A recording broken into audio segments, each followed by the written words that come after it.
നെയ്യാറ്റിൻകര ഗോപന്റെ കല്ലറ തുറന്ന് പരിശോധിക്കാനുള്ള പോലീസ് നീക്കം തടയാനാകില്ലെന്ന് ഹൈക്കോടതി. കല്ലറ തുറക്കുന്നത് അന്വേഷണത്തിന്റെ ഭാഗമെന്നും അന്വേഷണം തടയാനാകില്ലെന്നും കോടതി പറഞ്ഞു. സ്വാഭാവിക മരണമെങ്കിൽ മരണ സർട്ടിഫിക്കറ്റ് ഹാജരാക്കാൻ ബന്ധുക്കൾക്ക് കോടതി നിർദ്ദേശം നൽകുകയും ചെയ്തിട്ടുണ്ട്. ഹൈക്കോടതിയിൽ നടന്ന വാദത്തിന്റെ വിശദ വിവരങ്ങളുമായി സാലി മുഹമ്മദ്.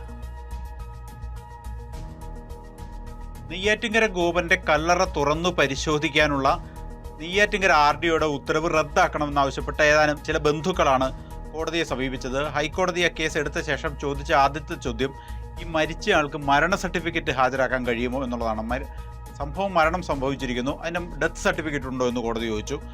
അതിലൊരു കൃത്യമായൊരു വിശദീകരണം ഈ ബന്ധുക്കൾക്ക് നൽകാൻ കഴിയുന്നില്ല.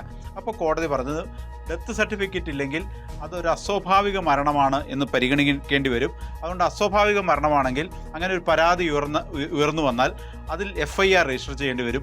FIR രജിസ്റ്റർ ചെയ്താൽ തുടർ അന്വേഷണത്തിലേക്ക് കടക്കേണ്ടി വരും. ആ അന്വേഷണം എന്ന് പറയുന്നത് ചിലപ്പോൾ കല്ലറ പൊളിക്കുന്ന ഉൾപ്പെടെയുള്ള നടപടികളായിരിക്കും. അതിൽ ഒരു ഇടപെടൽ നടത്താനും കോടതിക്ക് കഴിയില്ല. അതാണ് രാജ്യത്തെ നിയമവ്യവസ്ഥ എന്ന് കോടതി ഹർജിക്കാരെ ഓർമ്മിപ്പിച്ചു. അതുകൊണ്ട് കല്ലറ പൊളിക്കണം എന്നാണ് ഈ അന്വേഷണ സംഘം അല്ലെങ്കിൽ പോലീസ് പറയുന്നതെങ്കിൽ കല്ലറ പൊളിക്കേണ്ടി വരും. അല്ലെങ്കിൽ എന്തുകൊണ്ടാണ്, എങ്ങനെയാണ് ഈ ഡെത്ത് സംഭവിച്ചത്, മരണം സംഭവിച്ചത് എന്ന് വ്യക്തമാകുന്ന തരത്തിലൊരു ഡെത്ത് സർട്ടിഫിക്കറ്റ് വേണം. ഡെത്ത് സർട്ടിഫിക്കറ്റിൽ കോസ് ഓഫ് ഡെത്ത് ഉണ്ടാവും. അപ്പോൾ മരണകാരണം എന്താണെന്ന് വ്യക്തമാവും. ഒരാൾ അസ്വാഭാവികമായ രീതിയിൽ മരിച്ചിരിക്കുന്നു എന്നുള്ളത് വസ്തുതയാണ്. ആ മരണത്തിന് കാരണം എന്നാണ് പരിശോധിക്കപ്പെടേണ്ടത്.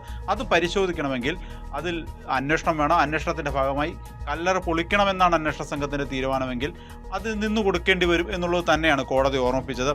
ഏതായാലും കോടതി ഒരവസരം കൂടി നൽകിയിട്ടുണ്ട്. നിങ്ങൾക്ക് എന്തെങ്കിലും അധികമായി പറയാനുണ്ടെങ്കിൽ ഇനി അടുത്ത ആഴ്ച കേസ് പരിഗണിക്കുമ്പോൾ പറയുക. ഒപ്പം അവിടുത്തെ നിലവിലുള്ള സ്റ്റാറ്റസും വിവരങ്ങളും വിശദമാക്കുന്ന റിപ്പോർട്ട് ജില്ലാ കളക്ടർ സമർപ്പിക്കുക. ജില്ലാ കളക്ടറുടെയും ഈ 2 റിപ്പോർട്ട് കിട്ടിയാലുടൻ കോടതി ഈ കേസ് വീണ്ടും എടുക്കും. തുടർന്ന് ഈ ഹർജിയിലൊരു തീർപ്പ് കൽപ്പിക്കും. കോടതിയുടെ ഇന്നത്തെ നടപടികളിൽ നിന്നും നമുക്ക് മനസ്സിലാവുന്നത് ഒരു തരത്തിലും കോടതി പോലീസിന്റെ നടപടികളിൽ ഇടപെടാൻ ഉദ്ദേശിക്കുന്നേ ഇല്ല. ശരിയാണ് സാലി, ഏറ്റവും പ്രധാനമായ ഒരു നിരീക്ഷണം കൂടിയാണ് കോടതി ആ വിഷയത്തിൽ നടത്തുന്നത് എന്നുള്ളതാണ്. കല്ലറ എപ്പോൾ നാളെ തന്നെ ഒരുപക്ഷെ തുറന്ന് പരിശോധിക്കുമെന്നുള്ളതാണ് മനസ്സിലാകുന്ന വിവരം.